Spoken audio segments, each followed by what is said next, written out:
वो आवाज़ ना उठाए इसलिए जीभ काट दी। वो खुद के पैरों पर खड़ी ना हो सके इसलिए रीढ़ की हड्डी तोड़ दी गई। अपनी निगाहों को हैवानों की ओर घुमा ना सके इसलिए गर्दन तोड़ दी। हाथरस की निर्भया चीखती रही परंतु दरिंदों की हवस का शिकार होने से बच ना सकी। दोस्तों, क्या हो गया है हमारे देश को? कितनी निर्भया चली गई और कितनी निर्भया आएगी?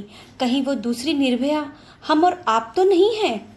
हमारी गुड़िया तो नहीं है? हमारी बेटियां तो नहीं हैं? सोच के भी हमारी रूह कांप जाती है। तो सोचिए उन परिवार के बारे में। पूछिए उस माँ से जिसकी फूल सी बेटी के साथ ये घिनौना काम हमारे देश के दरिंदे बड़े ही आसानी से कर जाते हैं। लगातार ये घिनौना काम हमारे देश में होता जा रहा है। हमारे देश में जहाँ औरतों को सम्मान दिया जाता है, देवी के रूप में पूजा जाता है, और उसी देश में लड़कियों की इज्जत को नंगा कर दिया जाता है। उसकी जीभ काट दी जाती है, गर्दन तोड़ दी जाती है, रीढ़ की हड्डी तोड़ दी जाती है।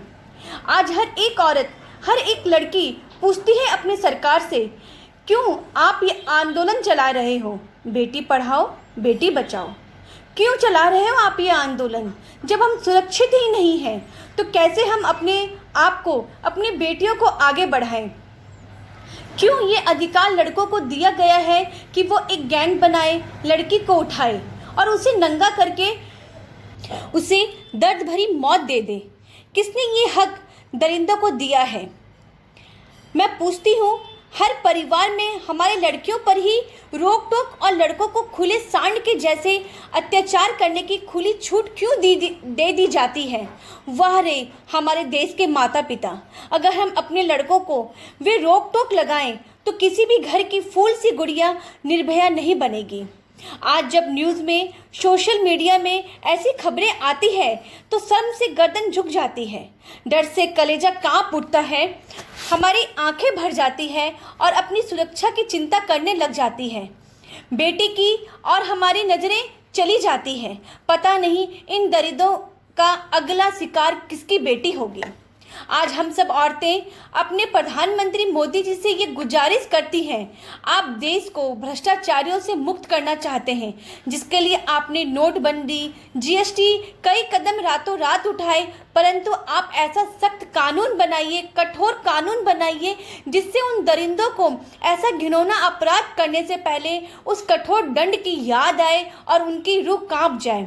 आप सबसे पहले हमारे देश को बलात्कारी मुक्त देश बनाइए। जी हाँ, बलात्कारी मुक्त देश बनाइए, क्योंकि हर लड़की अपने माँ बाप की जान होती है, इज्जत होती है, और उनकी इज्जत के साथ इतना घिनौना काम हो तो जीते जी माँ बाप की जान चली जाती है।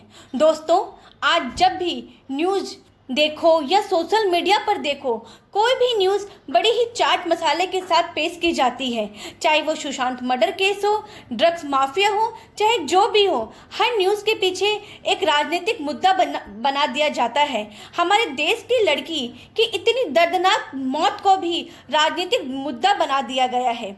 क्या हो रहा है हमारे देश में? हर एक मुद्दे पे विरोधी अपनी रोटी सेकने लग जाते हैं। ये देश हमारा है। हर पार्टी को मिलकर ऐसे दरिंदों के खिलाफ आवाज़ उठानी चाहिए और कड़े से कड़े कानून बनाने चाहिए। उन दरिंदों को फांसी की जैसी आसान सज़ा नहीं दी जानी चाहिए। वो इस सज़ा के लायक ही नहीं है।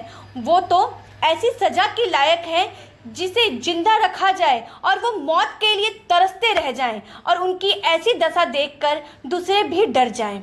इस देश में कैंडल मार्च, रैली, धरना से कुछ नहीं होने वाला है। एक बार देश में आग लगती है फिर शांत हो जाती है। अपने देश में आंदोलन की आग को बुझने मत दो।